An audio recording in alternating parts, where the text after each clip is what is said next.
Dan saya bisa melihat dan saya mendapat kabar ada banyak jiwa-jiwa baru yang ada di sini. Ya, dari awal saya bisa lihat. Kalau tidak, saya menjadi saksi mata ibadah pertama, ibadah kedua, ibadah ketiga, ibadah keempat mengalami pertumbuhan, ya Pak ya, mengalami itu. Dan saya lihat kita punya tugas masing-masing, fungsi masing-masing. Sebagai hamba Tuhan kita sama, tetapi fungsinya mungkin berbeda. Pak Abraham Konrad Supit sebagai gembala senior, ya, gembala sidang, ya, dari Gereja Battle Indonesia,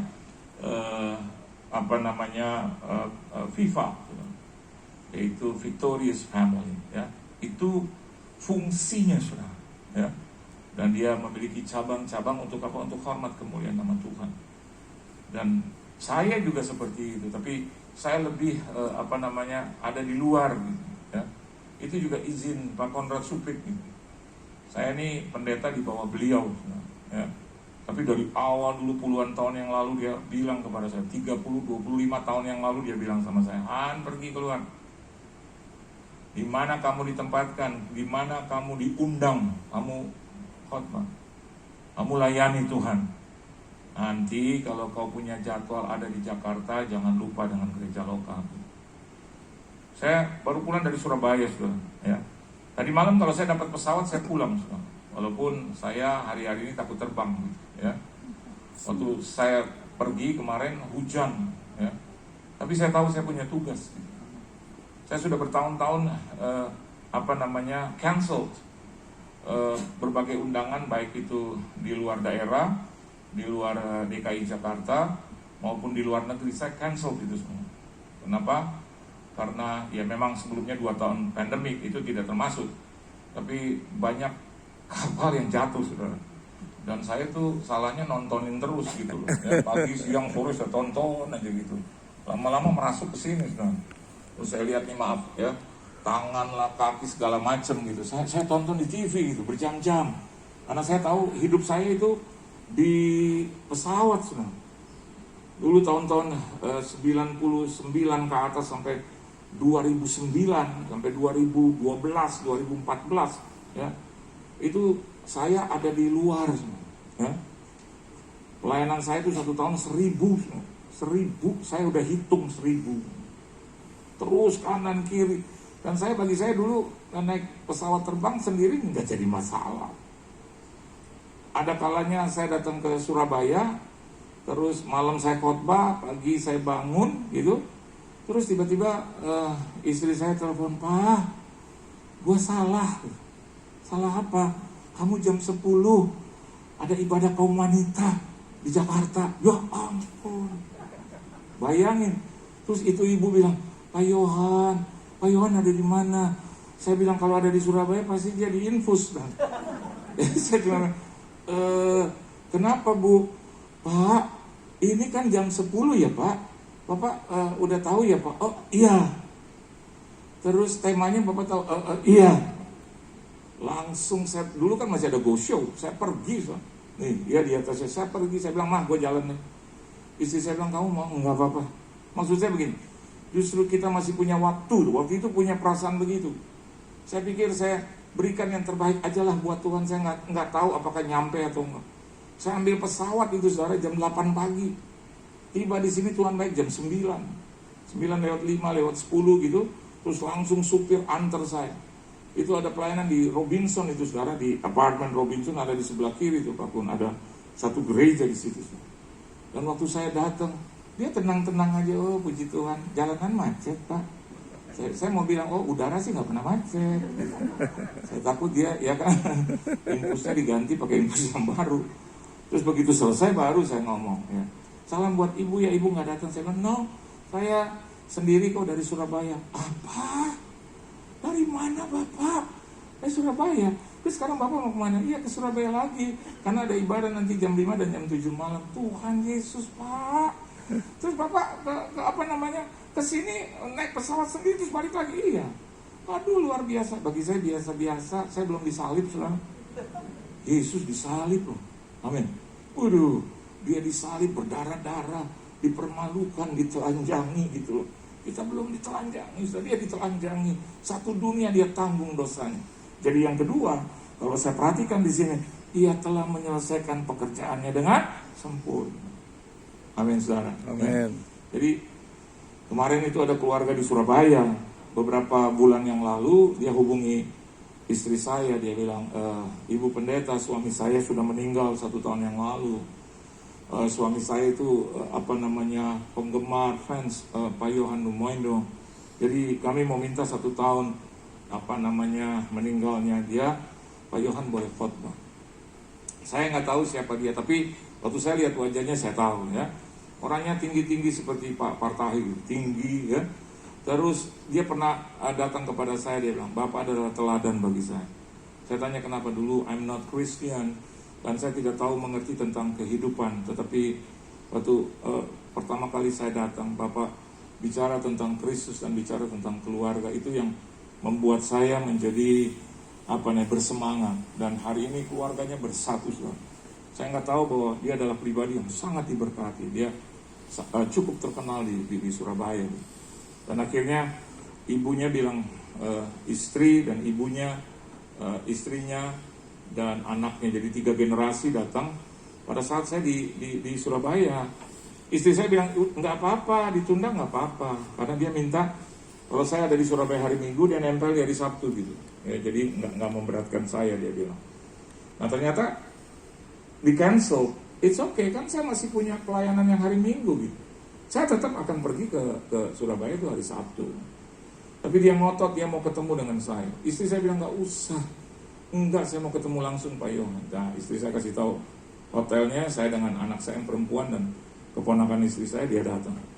Dan dia datang bawa itu kue nampah itu saudara yang besar, dan triple itu kue-kue yang dari Bolu itu. Jadi tas yang penuh. Dan mereka bertiga datang, saya di hotel, saya kaget gitu. Saya pikir ada ulang tahun di gereja, di hotel itu. Saya bilang, ini buat siapa Bu? Enggak, buat Pak Yohan.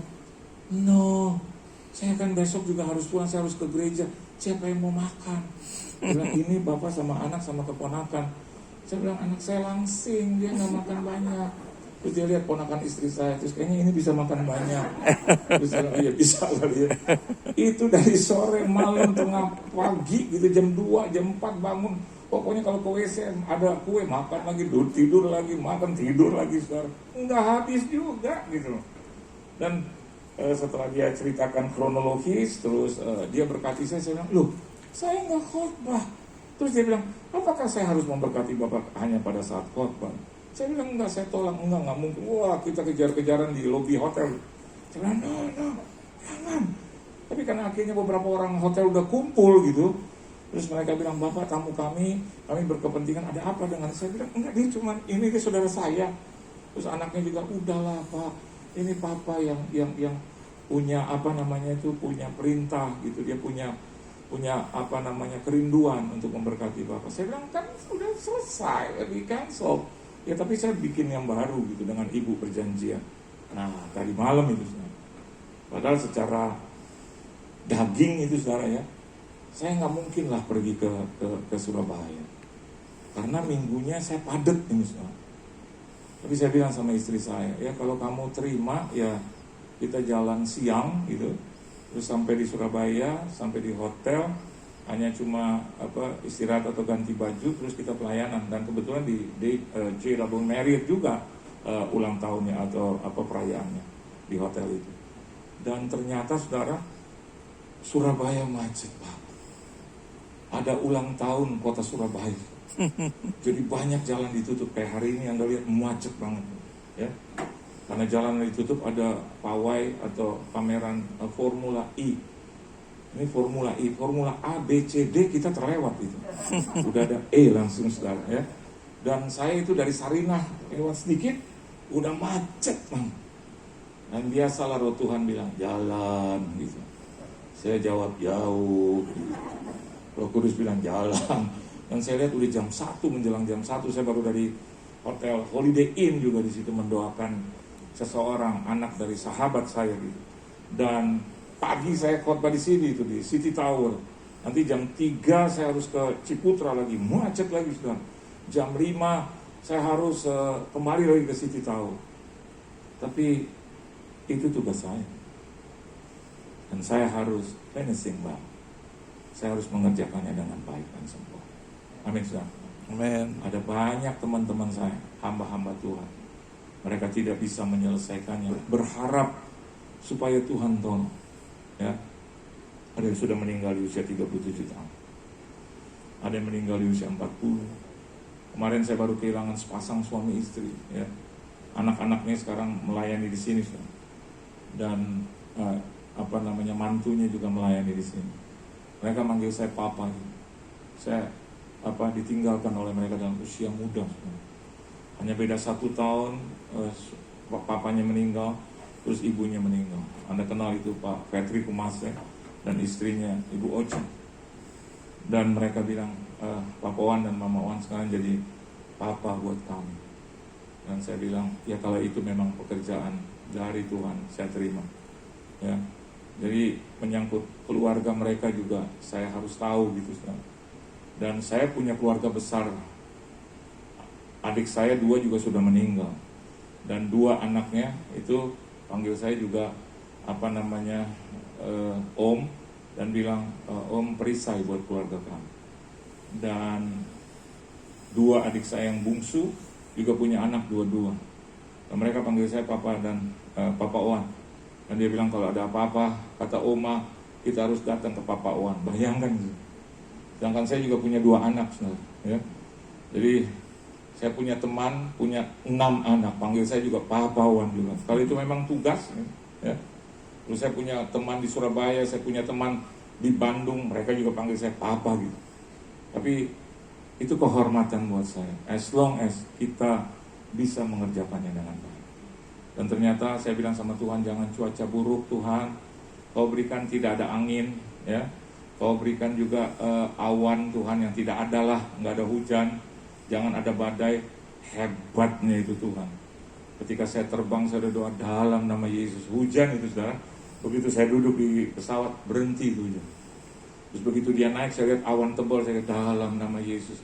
Kalau goyang sedikit saya suka darah Yesus gitu ya.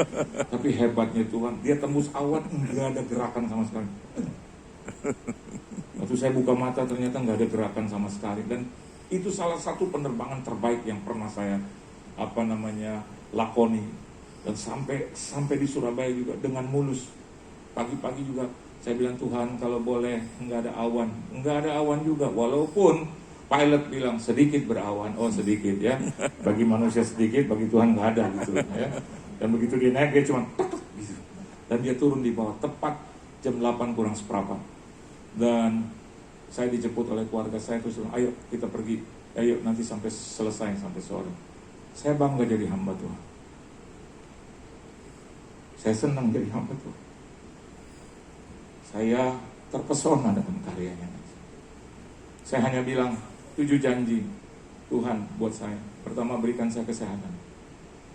Jangan saya dibedal-bedal masuk rumah sakit. Kalau boleh. Dan ya puji Tuhan, di usia kepala 6 ini saya belum pernah masuk rumah sakit. Belum pernah dirawat. Kemarin booster aja saudara, saya bilang sama suster, sus pelan-pelan ya sus.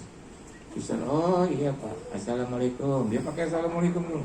Saya bilang waalaikumsalam. Terus dia tanya, Bapak tinggalnya di mana? Belum saya ngomong dia, udah Pak. Oh udah cepet loh. Dia bilang, Bapak takut ya? Enggak sih.